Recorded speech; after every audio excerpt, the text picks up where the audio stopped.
Hello, thank you for joining us, where we're going to talk to you today about making project impact measurements easy.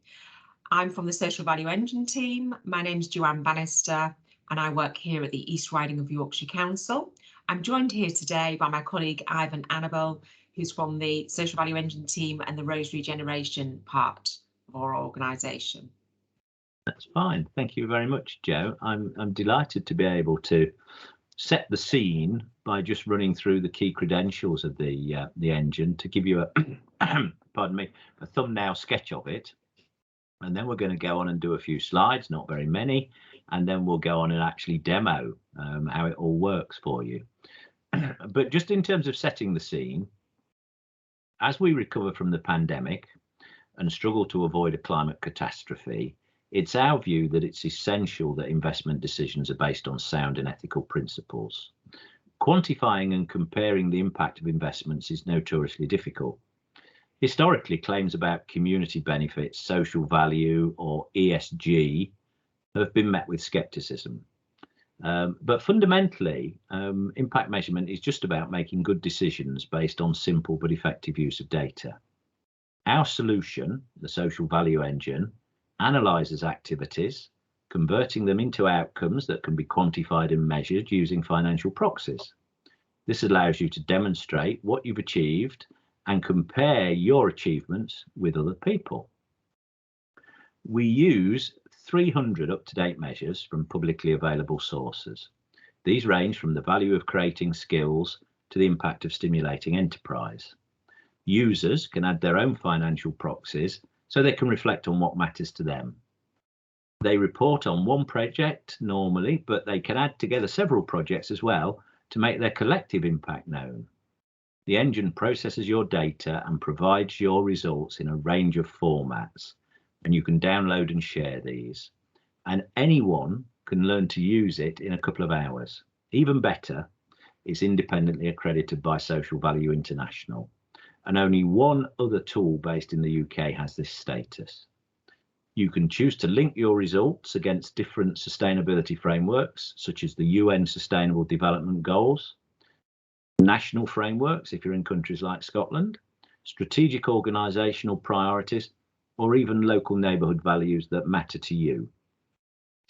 What's special about our approach? Well, we've produced a tool which is the following things: place-based, so it contains common measures to allow projects to report in local, regional, national and global settings; scalable, so it's capable of reporting on individual and multiple projects; user-friendly, you can learn to use this in 2 to 3 hours; adaptable, able to report using measures you identify, not just the ones we've loaded into it; expressive, by which we mean it provides results that are easy to understand and share; and finally, again, just to reiterate, it's independently assured, which is really important, by Social Value International. So what motivates us? We know when people measure things well, they are more effective. That's why we're passionate about empowering people to assess their impact. It's not a dark art, this whole process, it's common sense.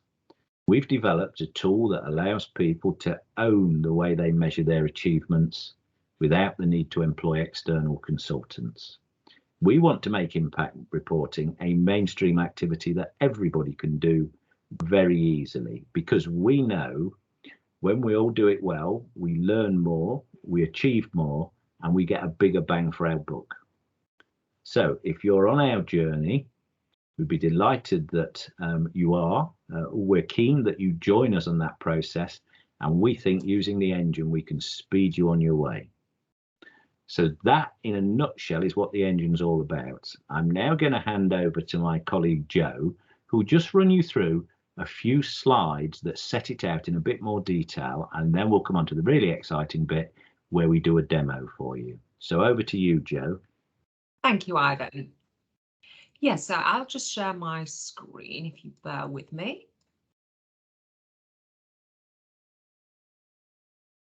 Okay, so yeah, so as Ivan mentioned, just a few slides here that just really give you a little bit more of a summary and detail about the Social Value Engine tool. So What is the Social Value Engine tool? It was developed over 8 years, a period of time by Rose Regeneration and the East Riding of Yorkshire Council. And collectively, that combines over 35 years of experience of measuring social value, which is a really key selling point for ourselves here at the Engine team and something we're really proud of. It's an online tool like Ivan mentioned, and it's one of only 2 tools that's been accredited by Social Value UK that systemises the process of measuring social value.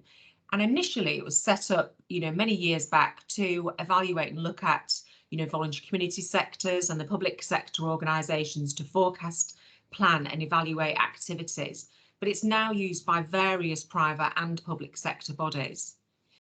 Within the engine, you have 360 peer-reviewed financial proxies.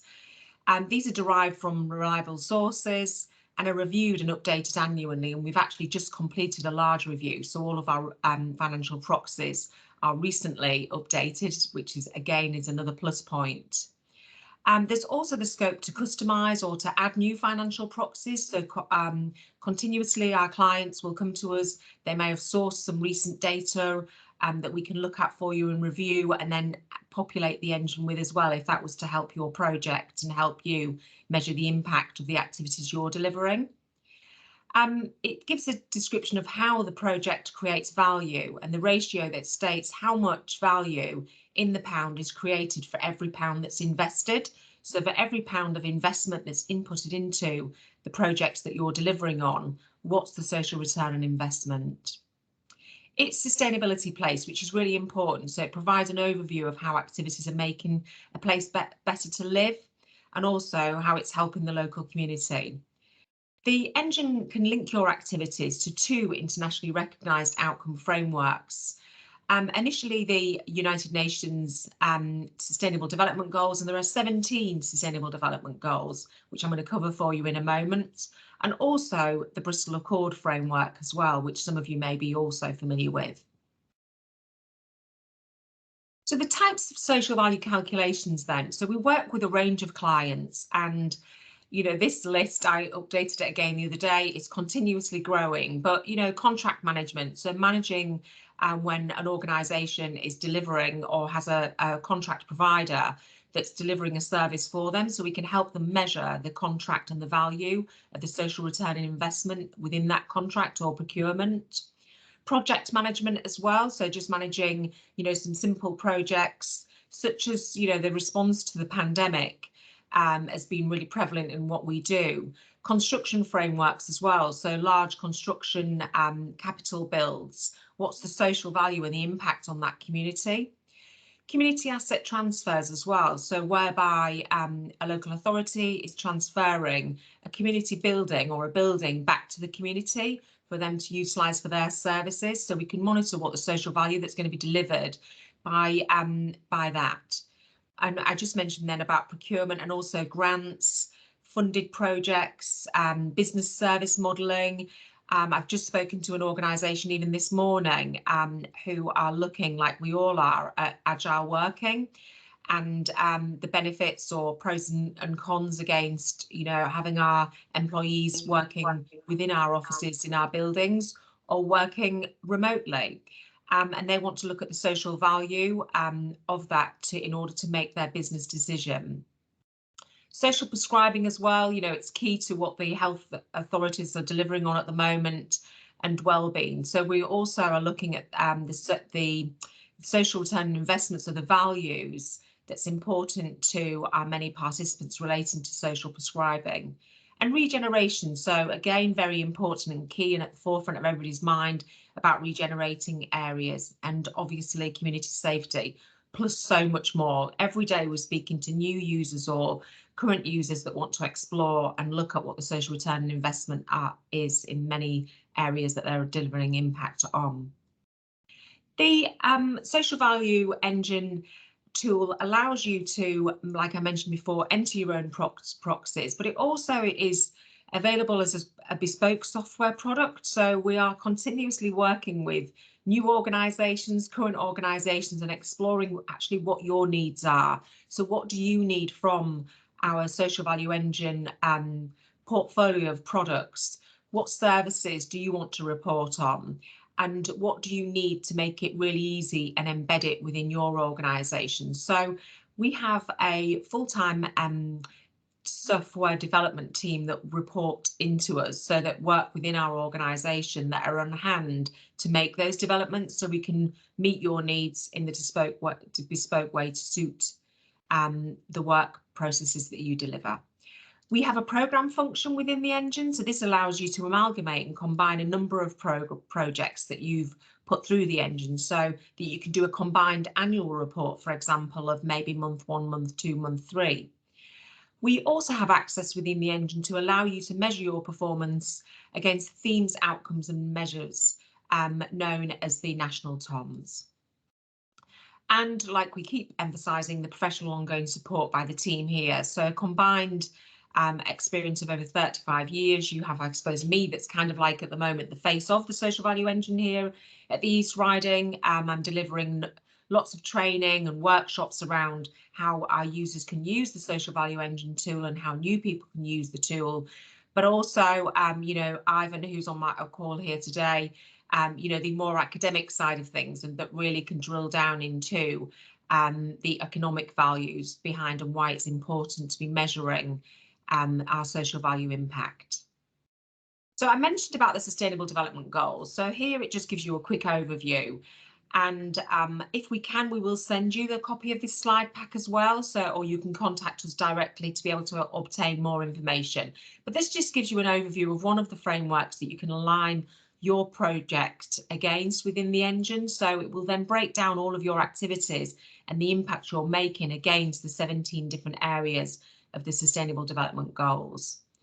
And like I keep mentioning, you know, we've got a team of people behind the Social Value Engine tool, and here are just some of the few key members that our users work with and you can work with too.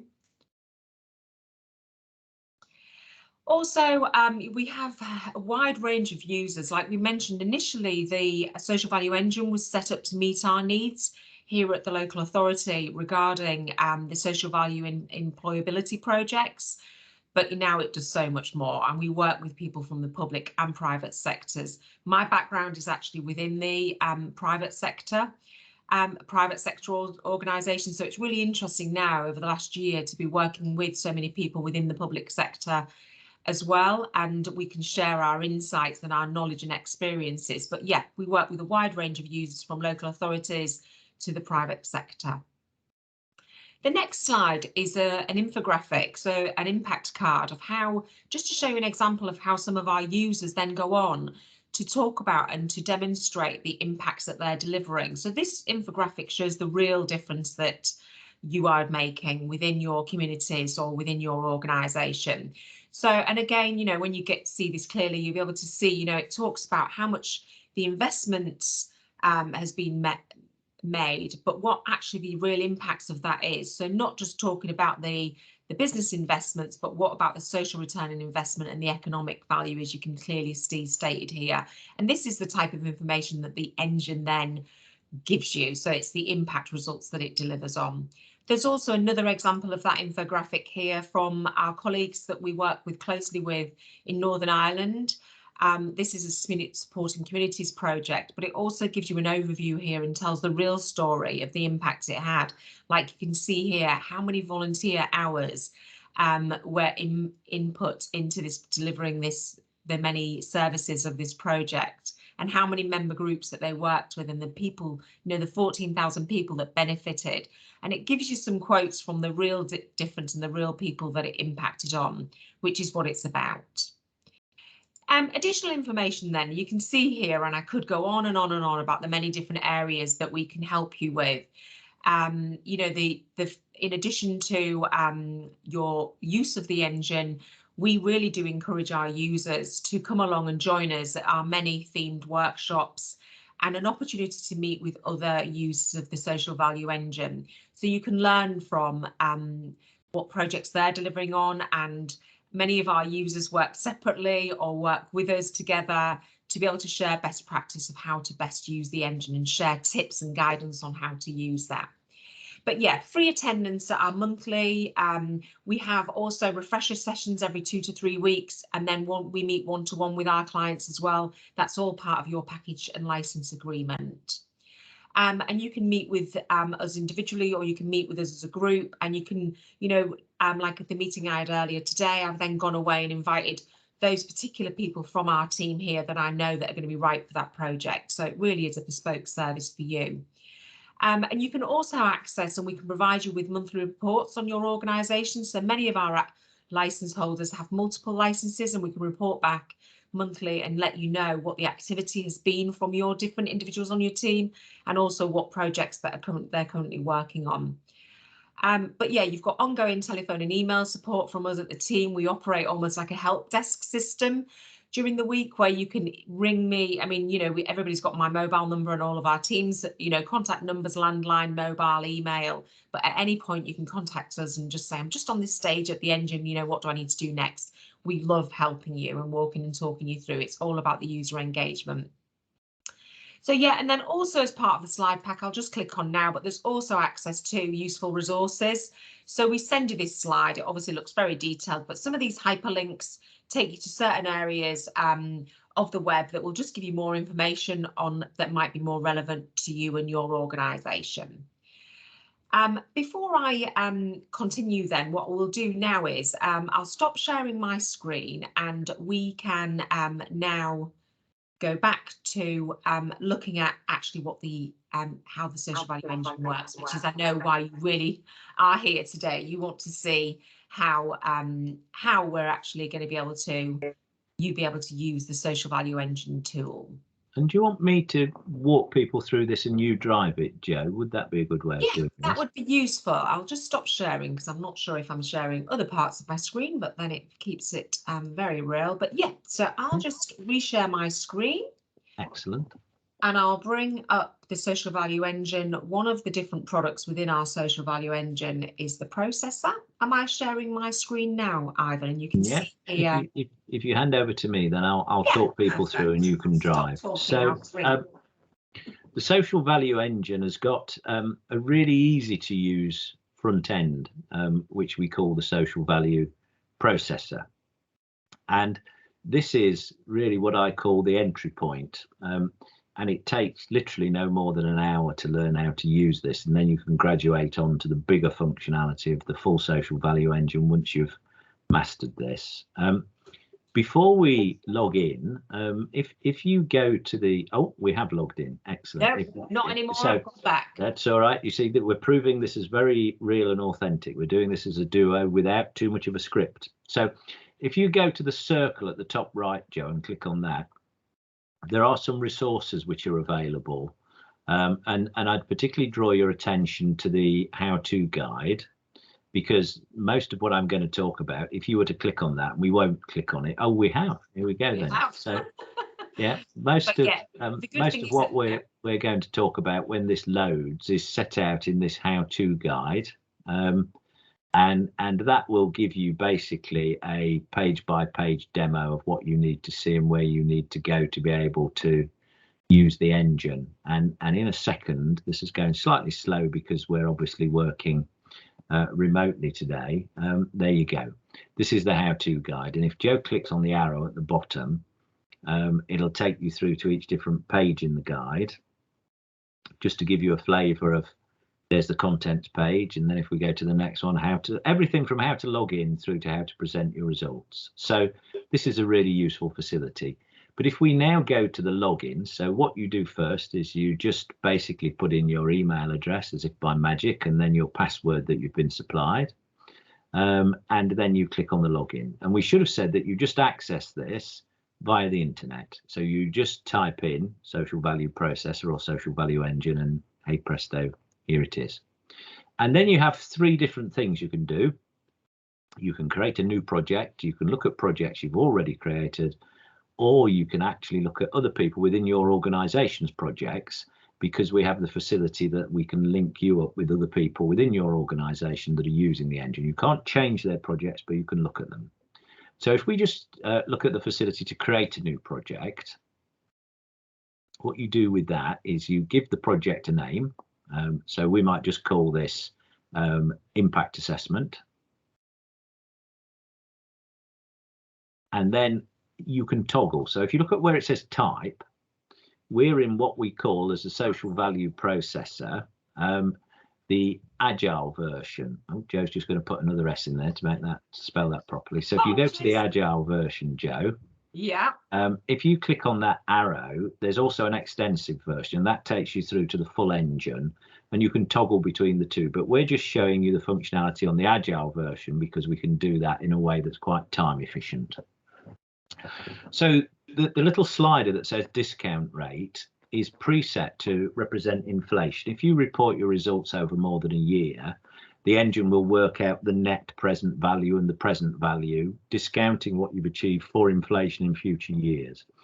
And that's quite an important facility, but the default position is 3.5%, and most users just leave it set at that. But if you want to, you can slide it and increase it or decrease it. And then you can just click to say, are you doing a forecast or are you doing an evaluation? Nothing more in doing that than just creating a tag to remind you which one of those two you've done. But when you've done that, you then click and you create the project. And so that's now been created as a project, and then it takes you into an area where each of the different projects you've been working on, and you can see a couple of other examples here, have got a little tile, and that tile updates as you go through and begin to use the engine. And you can come back and look at this at any time. So it gives you a breakdown pie chart of the percentage of discount value you've set, the inflation rate effectively, the date you've created it, the number of stakeholders that are involved that you've measured impacts for, and the number of outcomes you've achieved. And then at the bottom there, it'll tell you the net present value and the social return on investment of X number of pounds per pound when you've actually begun to populate it. So let's do just that. Let's open it. So as this opens, you will see in a moment all the different key things that we can then do with the engine. And there aren't too many of them in this particular processor element of it. If you're a real aficionado and you want to use the full engine, you have some more functionality, but this gives you a strong sense of what the functionality is. So we always start with the project scope. And if you click on project scope, Joe, that's it.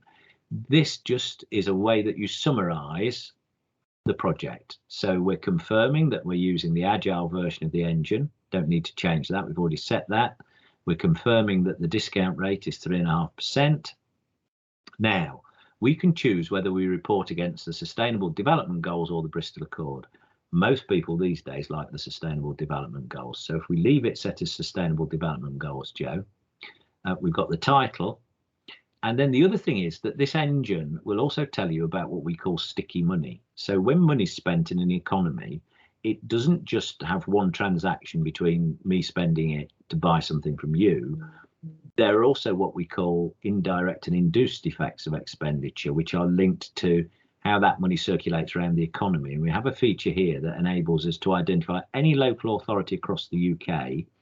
And for the input costs, that's the cost of providing the service that we're talking about, it will work out how that money circulates around that particular economy using some data supplied by the Office for National Statistics. So Joe has just chosen Aberdeen City for now, but you could choose any. So you could choose your own local authority area. But if we just choose, well, let's stick with Barnsley because we've a lot of users in Barnsley. So once you've done that, you just save that. And then you go to your stakeholders. And this is a really important part of it. So when you click on the stakeholders, you say who the stakeholders for the projects are. And these are people who are going to get a benefit from the project you're talking about. So if we put in volunteers as an example, you then say whether these are primary or secondary stakeholders. And if they're secondary stakeholders, these are people who get an indirect benefit rather than a direct benefit. So we're going to stick with primary stakeholders. And we can, if we want, just put a bit of text in to say, and how are we going to relate the outcome that's been achieved to them? How will we prove it's them? So we just put whatever we like in by way of evidence. Now, some people who are very sophisticated on the stakeholder front like to have subgroups. So we might not just have volunteers, but if you click on the subgroups, you could have volunteers who are teenagers, for example. And you could have volunteers who are economically inactive. You can set as many or as few as these as you like, but what you also then do is you say what percentage of the stakeholders in this category do you think you will have? And so here Joe's just set it at 50% each. Once you put your stakeholder in, and there could be more than one, you click on enter and it will be logged, and we'll show you in a minute how that then transfers through in relation to the impact assessment process. In a minute, we're going to excellent. So that's in there, and you'll see it's appeared at the bottom as a little tile. If Joe clicks on the far left icon, there we go, you can update this at any time. So once that little tile's been created, if you want to go back and update your categories of stakeholders, you just click on that and update it, and it's as simple as that. So if we can now go to what I call the real magic bit of the engine, Joe, which is if we scroll up and we go to the outcomes and proxies, in here, as I said in my little spiel earlier, there are 300 and odd financial proxies in this engine. So if you have to look through a long list like that, it might take you a long time to find what you're looking for. But we have a predictive text facility. So people using this will come up with a list of half a dozen different outcomes they think they've achieved, and they'll choose a keyword for each of them and type it in. And what the engine will then do is it will just show the indicators it's got that relate to that keyword. So if we put volunteer in, Joe, what it will do is you'll see now that there's a much reduced list from 350. And the way that we express the outcomes in the engine is we relate them to a particular category of activity. So we've got economic participation, for example, in the first one. We then have the financial proxy itself, which in this case is improved volunteer structure. And then we have the volume. So is that per organisation? It could be the number of hours, etc. So what we do is we just click on which ones of these seem best to fit what we think we've achieved. So let's just choose that top one for the sake of argument, and then we add it. So if you'd got half a dozen different financial proxies, then you'd go in and choose them. What you can also do, and Joe just showed you there, just do that little hover again, Joe, is if you hover over. Tip it in now, it's not going to work. I wasn't sure exactly which part that it was. There. So that, oh, there we are. So if you hover over search, it will just tell you that you can search for proxies by title, outcome, etc. And all the way through the engine, there are these little hover boxes that provide useful prompts. If you did decide that you really weren't happy with any of the things it offered to you, if you click on that little magic circle next to the title, you can either add your own financial proxies. We won't do that today because we haven't got time, but it's ever so easy to do. Or you can look at a complete list of everything that's in there in much more longhand form. And again, we won't do that now, but you can download that. So having chosen what we've achieved, our outcomes, we then go to the output bit. And when we're in here, what we do is, first of all, we actually go down to the third box, which says please select an outcome. If we click on that, you'll see that it's carried over the outcome that we chose. We then go back to the top and we give that a description for the purposes of our analysis. So let's just call it volunteer benefit. What we then do is we put in, if we want to, we can give a different description to the one in the third box. So instead of calling it improve volunteer support structure, we could call it anything we like, but we're going to stick, we're not going to use that. It's not obligatory to use that. We're going to stick with the description that was already in. We then type in the volume of achievement, so the number of volunteers. So let's put in 10, Joe. And then we choose the stakeholder. Now, because we've only put one stakeholder in, it automatically preloads that. If we'd got half a dozen stakeholders, it would ask us to choose. And then this is the challenging but rewarding bit. We use these sliders to make sure that we're only claiming the benefit we're entitled to. So the first thing is we put in the duration of the impact. So let's slide that to say a year. And then we've got what I call full very challenging terms. These are the things that we have to understand when we're doing evaluation. But we've got a handy hover facility again. So if Joe hovers over deadweight, it'll just tell us what we need to remember in trying to answer this question. So deadweight, the question is, how much of the outcome might have been achieved without any form of intervention? And what you do is you use this slider to go from very low as a proportion to very high. So based on your knowledge, you might choose, say, high for deadweight. You do exactly the same with the other three. I'm not going to explain in detail what they are, but they are all set out through these hovers and in the guidance notes. So let's assume attribution stays at very low. Let's put drop off at moderate. And let's put displacement at high. Okay. And then if we create that as an output. So you go through, and if say you've got 6 outputs, you do that for each. Again, it creates you a little tile at the bottom. This is called volunteer benefit. And if you click on the far left icon there, as Joe is doing now, you can go in at any time and change any of the details, and it will just update the reporting. So you can go in and change the volume, you can change any of these sliders, and you can change the years. Okay, Joe? Yeah. So then we've got one last bit to do before we get to the report, and that is to put the input costs in. So this is, how much does this cost to deliver this project? So we give a description. Let's say that the input has been a grant,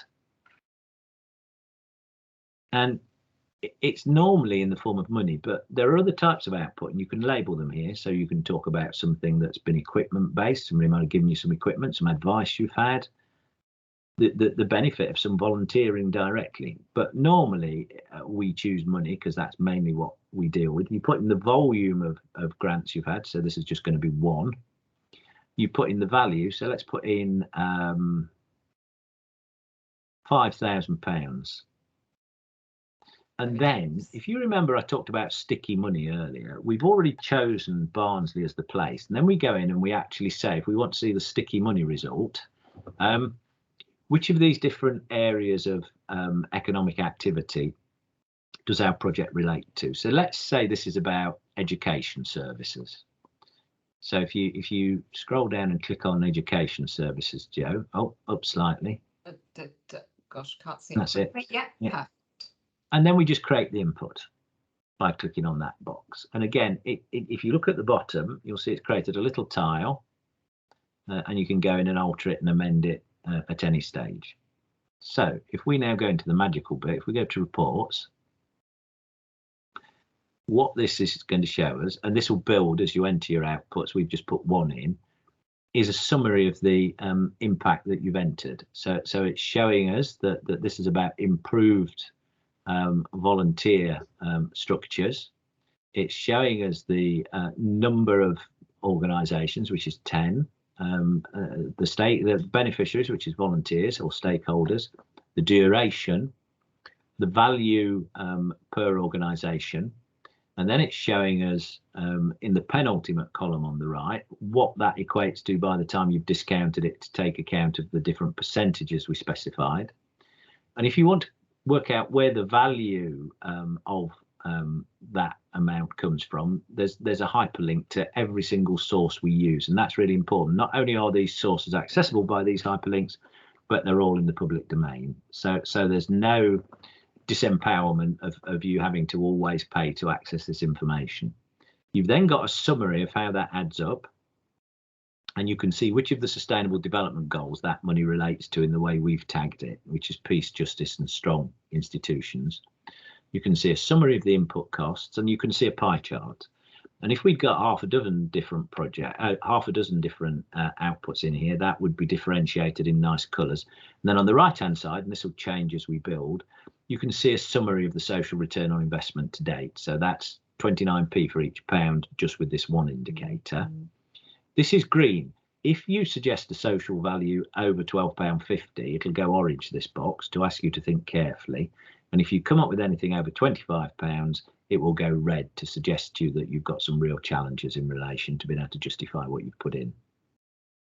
It represents in the top red box your stakeholders. It tells you what the payback period is. So after how many months, if you achieve this, would you effectively get a return that exceeded your investment? And then coming back to the sticky money at the bottom, it gives you a breakdown in terms of GVA and jobs of what the value of that investment would be to the local economy. And then if you scroll further down, if you want to export this, you can either print it as a PDF or as an Excel document, and then you can email it around and manipulate it.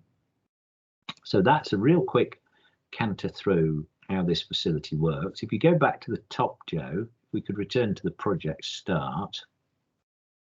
And you can use this handy button to do that. If we go back into the project scope,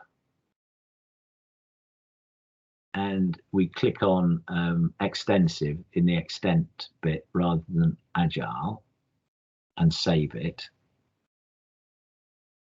you will see that this takes us into the Fuller engine then, and there are some other, I'm not going to take you through them now, but there are some other functionalities there. You can set targets, you can set indicators, you can do conclusions. So this is the bigger, more substantive version. And if we go into the output section, Joe, here, if we scroll down, rather than using just one approach, you can really have all that additional functionality on display for you.